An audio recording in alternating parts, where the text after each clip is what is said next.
Le leadership du prêtre consiste à servir dans un amour personnel pour les gens. Un évêque ou un prêtre qui ne sait pas ce qu'est le service n'est pas un bon pasteur, même s'il a beaucoup d'autres qualités.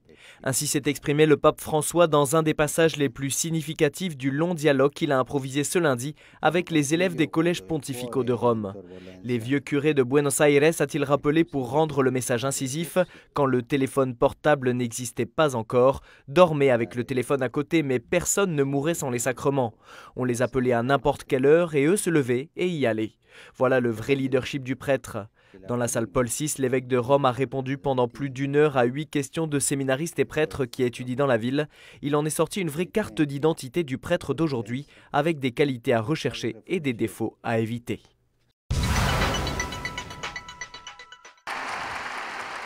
Lors de l'audience générale place Saint-Pierre devant de nombreux fidèles, le pape François a prié pour les mineurs morts ce mardi dans la mine de Soma en Turquie et pour ceux qui se trouvent encore pris au piège dans les tunnels.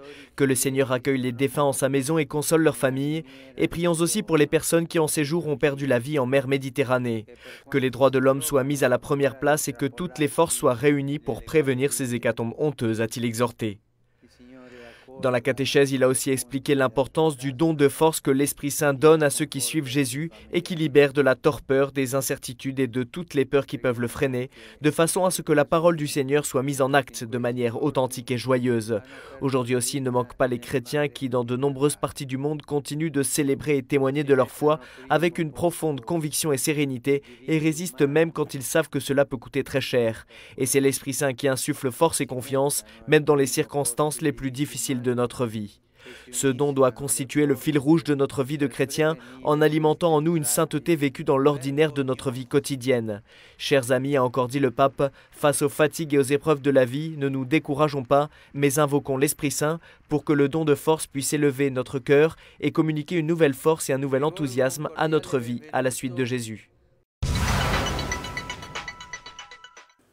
Réfléchissons. Cela nous fera du bien de réfléchir à cela aujourd'hui. Réfléchissons à notre identité chrétienne. Notre identité chrétienne est appartenance à un peuple, l'Église. Sans cela, nous ne sommes pas chrétiens. Nous sommes entrés dans l'Église par le baptême. Là, nous sommes chrétiens. Et pour cette raison, ayons l'habitude de demander la grâce de la mémoire. Et la mémoire du chemin qu'a fait le peuple de Dieu. Dans la mémoire personnelle aussi. Qu'a fait Dieu avec moi, dans ma vie, comment m'a-t-il fait cheminer?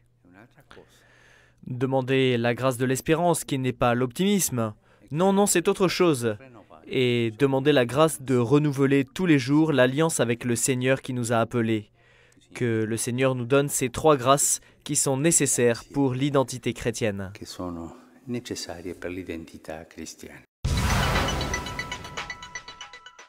Le pape François a reçu en audience le gouverneur général de Nouvelle-Zélande. Dans leurs échanges cordiaux, ils se sont arrêtés sur différents aspects de la vie sociale et économique du pays, ainsi que sur la contribution appréciée de l'Église catholique dans divers secteurs de la société néo-zélandaise. En outre, ils ont échangé leur point de vue sur la situation internationale, notamment concernant la coopération régionale dans les différents programmes de développement, comme aussi dans la participation aux missions de paix dans différentes parties du monde. La paix est l'objectif auquel aspirent les personnes et les sociétés, ainsi l'a rappelé le pape François dans son discours à un groupe d'ambassadeurs non résidents en provenance de Suisse, du Libéria, de l'Éthiopie, du Soudan, de Jamaïque, d'Afrique du Sud et de l'Inde, reçus ce jeudi. Il faut s'engager contre le commerce des armes et les migrations forcées, 2 sujets liés car les migrations sont provoquées par les guerres et les violences armées. Un nouvel engagement est nécessaire, surtout devant ces migrations et qui nous font à la fois pleurer et avoir honte. Le Saint-Siège confirme qu'on ne peut proclamer les droits humains sans prendre en charge des hommes et femmes qui, contraints de quitter leur terre, meurent dans leur tentative ou ne sont pas accueillis par la solidarité internationale. Le Saint-Siège vous déclare aujourd'hui ainsi qu'au gouvernement de vos pays respectifs sa ferme volonté de continuer à collaborer afin que des pas soient faits sur ces fronts et sur tous les chemins qui conduisent à la justice et à la paix sur la base des droits humains universellement reconnus. Des idées isolées naissent les hérésies, mais pour connaître Jésus, 3 portes s'ouvrent à nous. Ainsi s'est exprimé le pape dans l'homélie de la messe ce vendredi matin. Le idee sole non danno vita e chi va per questa strada di sole, di idee, finisce in un labirinto e non esce più. Les idées isolées ne donnent pas la vie. Qui va sur ce chemin des idées isolées finit dans un labyrinthe et n'en sort plus. C'est pour cette raison que, depuis le début de l'Église, les hérésies existent. Les hérésies consistent en cela, chercher à comprendre avec nos esprits et seulement avec notre propre éclairage qui est Jésus. Un grand écrivain anglais disait que l'hérésie était une idée devenue folle. C'est comme ça. Quand les idées sont isolées, elles deviennent folles. Ce n'est pas le chemin, cela. Pour connaître Jésus, nous pouvons ouvrir 3 portes. Étudier vraiment, cela oui. Première porte, prier Jésus. Sappiate che lo studio senza preghiera non serve. Pregare Gesù per meglio conoscerlo. I grandi teologi fanno teologia in ginocchio. Sachez que l'étude sans la prière ne sert à rien. Priez Jésus pour mieux le connaître. Les grands théologiens, oui, les grands théologiens font de la théologie à genoux. Priez Jésus. Et par l'étude, par la prière, nous nous en approchons un peu. Mais sans prière, jamais nous ne connaîtrons Jésus. Jamais. Jamais. Deuxième porte, célébrer Jésus. È necessaria la gioia della celebrazione. Celebrare Gesù nei suoi sacramenti, perché lì ci dà la vita, ci dà la forza, ci dà il pasto, ci dà il conforto. La prière ne suffit pas. La joie de la célébration est nécessaire. Célébrer Jésus dans ses sacrements parce que là, il nous donne la vie. Il nous donne la force. Il nous donne le repas. Il nous donne la consolation. Il nous donne l'alliance. Il nous donne la mission. Sans la célébration des sacrements, nous n'arrivons pas à connaître Jésus. Cela vient vraiment de l'Église, la célébration.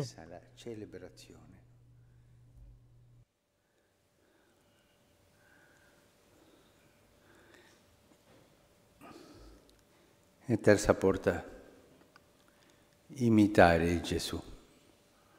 Prendere il Vangelo. Troisième porte, imiter Jésus. Prendre l'Évangile, voir ce qu'il a fait, quelle était sa vie, ce qu'il a dit, ce qu'il nous a enseigné, et chercher à l'imiter. E cercare di imitarlo. On a tort de vivre la douleur de façon passive ou en se rebellant. Jésus nous apprend à vivre la douleur en acceptant la réalité de la vie avec confiance et espérance, en y mettant aussi l'amour de Dieu et du prochain. L'amour transforme toute chose.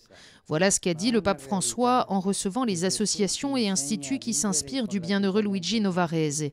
Aux malades, aux souffrants, le pape a rappelé que le bienheureux enseignait à valoriser les souffrances dans une action apostolique portée par la foi et l'amour des autres.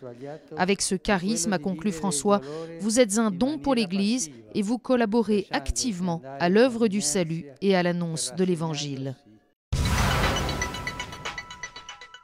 Les conflits dans l'Église se résolvent par le dialogue et la prière, sans les bavardages et l'envie qui nous éloignent de l'harmonie et de la paix. C'est ce qu'a dit le pape François à la prière du Regina Coeli en commentant la lecture des Actes des Apôtres de la liturgie du jour, qui relate que les dissensions et tensions traversaient aussi l'Église des origines. Lorsque le christianisme s'ouvrit à l'univers culturel grec, l'homogénéité fut mise à mal et les premières difficultés surgirent, avec des mécontentements, des griefs et des rumeurs de favoritisme et d'inégalité de traitement. À ce moment, les apôtres prirent la situation en main en convoquant une réunion étendue aux disciples. Dans la vie, il y a des conflits. Le problème est de savoir comment les affronter, a dit le pape, en ajoutant « Les problèmes ne se résolvent pas lorsque l'on fait comme s'ils n'existaient pas ». Après la prière, le pape François a exprimé sa proximité et sa douleur devant les graves inondations qui ont dévasté une grande partie des Balkans, principalement en Serbie et en Bosnie. Ce lundi matin, le pape François a reçu en audience le roi du Bahreïn, Ahmed Ben Issa Al Khalifa. Les échanges ont permis de passer en revue certains sujets d'intérêt commun, en particulier l'engagement en faveur de la paix et de la stabilité au Moyen-Orient, mais aussi la promotion du dialogue et de la coexistence pacifique entre toutes les composantes de la société. Par la suite, il a été question de la contribution positive que la minorité chrétienne apporte au pays, et le pape a fait part de sa satisfaction concernant l'intérêt personnel du roi pour les besoins de la communauté catholique locale. Le roi du Bahreïn a ensuite rencontré le cardinal Pietro Parolin, secrétaire d'État du Saint-Siège, en présence de Monseigneur Dominique Mamberti, secrétaire du Saint-Siège pour les relations avec les États. Il faut promouvoir une culture de la rencontre, du dialogue et de la paix. C'est ce que le pape François a demandé aux évêques du Mexique en visite à Rome pour leur visite ad limina. Dans son texte remis aux évêques, le pape ne manque pas de mentionner le bicentenaire de l'indépendance du pays et le centenaire de la Révolution, en demandant plus d'efforts pour la promotion d'une société juste, libre et démocratique. Face aux nombreux défis auxquels le Mexique doit faire face, pauvreté, violence, migration, le pape François demande à chacun d'annoncer par le témoignage la bonne nouvelle de Jésus-Christ, en insinuant dans le cœur des gens cette soif d'infini qui ne peut jamais être étanchée par le désir de mondanité, d'argent et de pouvoir. Tout en mettant en avant la cellule paroissiale, le pape demande aussi de miser sur le soutien des laïcs pour la mission de l'Église et de promouvoir une pastorale vigilante de la famille, cellule de base de la société et premier centre d'évangélisation. Afin de lutter contre la culture de mort déshumanisante, la famille, peut-on encore lire dans le texte du pape, doit soutenir la culture du respect de la vie dans toutes ses phases, de la conception à la mort naturelle. Le pape a enfin eu une pensée pour les jeunes dont le témoignage contribue à régénérer la vie sociale et rendre la foi plus résistante face aux attaques de la sécularisation. Bonjour, c'est un très bref et très intense voyage, sans nul doute fort symbolique, que s'apprête à effectuer le pape François à partir de samedi. Le pape François qui va se rendre durant seulement 3 jours en Terre Sainte, faisant étape d'abord en Jordanie, puis en Palestine et enfin en Israël. Au cours de ce voyage, le pape rencontrera notamment des réfugiés dont beaucoup sont syriens. Il célébrera la messe au grand stade d'Amman ou encore place de la Mangeoire à Bethléem avec les fidèles catholiques. Il rencontrera imams et rabbins.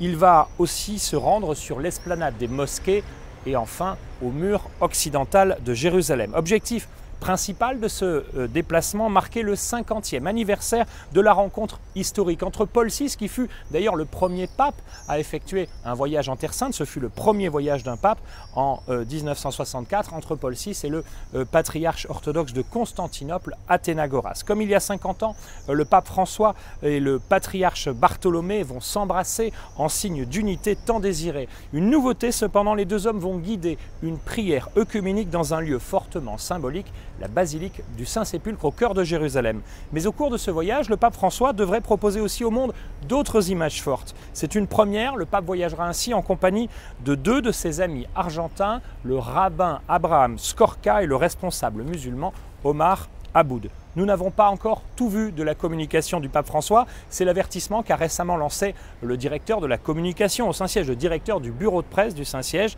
dans une allusion à ce voyage en Terre Sainte. Alors, on se rappelle que c'est à Jérusalem que Jean-Paul II marqua les esprits en l'an 2000 en glissant dans les fentes du mur occidental une demande de pardon au peuple juif pour les souffrances infligées au cours de l'histoire par les chrétiens. C'est en Galilée que Benoît XVI, il y a 5 ans, prit soudainement les mains d'un chef druze et d'un rabbin au cours d'une rencontre interreligieuse. Alors il n'en faut pas plus pour deviner que le pape proposera, entre autres surprises, l'image d'une accolade interreligieuse très forte en guide de messages de paix et de réconciliation dans un Proche-Orient dont on sait qu'il est lacéré par les conflits. Voilà, je vous dis à la semaine prochaine, mais je vous le dis surtout qu'il convient d'attendre désormais de voir ce qu'avec ce bref voyage, le pape François entend dire au monde.